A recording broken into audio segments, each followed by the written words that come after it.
from Cant software. Today I want to go through some details about the bulk change screen and how that also works from the product browse. We'll go into that just so that you know bulk change lets you change a lot of information in your system very quickly according to some filters that you set. So it can be used for tidying up your database in regard to customers, products or suppliers. And in regard to products, it's so important because you can fine-tune your group codes, your subgroups, your preferred suppliers, your categories. You can get all that working so nicely in such a short period of time so that things like pricing and reordering work so much better. As you know, the system only works as well as the data that you've got in it. So let's have a look at that. So you're probably already familiar with the bulk change screen, but let's have a quick look at it. So you can go on any of these grey headings here, which will bring up the task menu for you, and then you go to the admin and then into bulk change. So as you know, you pick what table, what data you want to change, so you can change information in your product, your customer, supplier or pitch online users file. I'll go to the product file, and then you can set your conditions. So you can say where the preferred supplier, for example,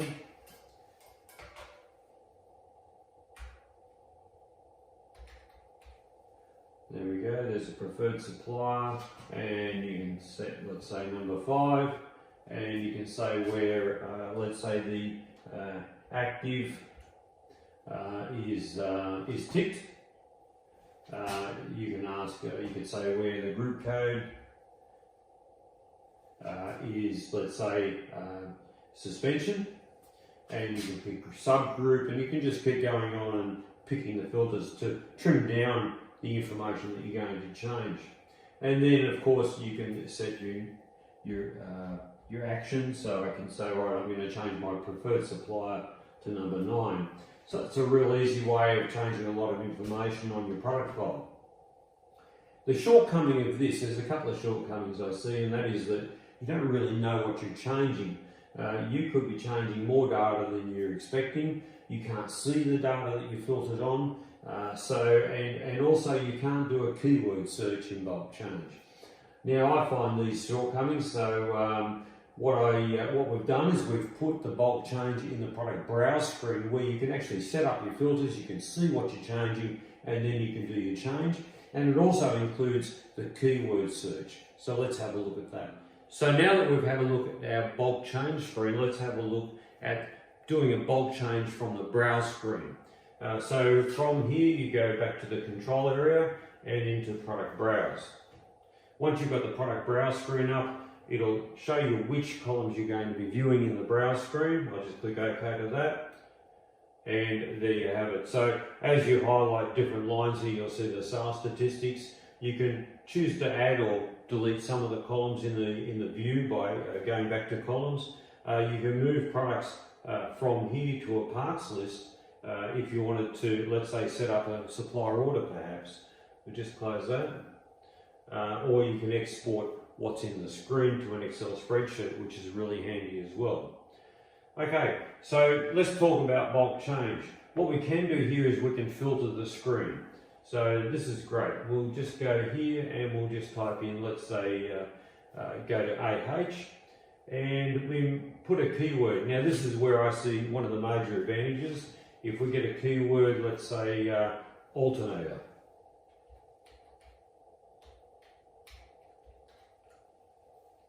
So now that's come up with all the products with alternators. And we might want to put all those products into a subgroup. You can see down here that it's page 1 of 1, and it's a total of 24 items. So you can actually see exactly what you're going to change, which I find a big bonus. So what we'll do is we'll put them into a location. So from here we can just go straight to bulk change, and it'll use what's in the screen here, the filter that you've already applied, so that you don't have to put in further filters, it's just what you're going to change. So we'll just go down here and we'll change location, and we're going to move them into another shelf. So we'll change them to AAA 345, enter, and then we just go update. It's going to update 24 items, which is according to what's in your browse screen. Update, and there you have it. So it's completed. So now all those are in a certain location. So there you are. There's a nice easy way to try and tidy up your data. The bulk change from the browse screen is only available for products, but of course you can use your normal bulk change for customers and suppliers. So good way to tidy up your data, as I said.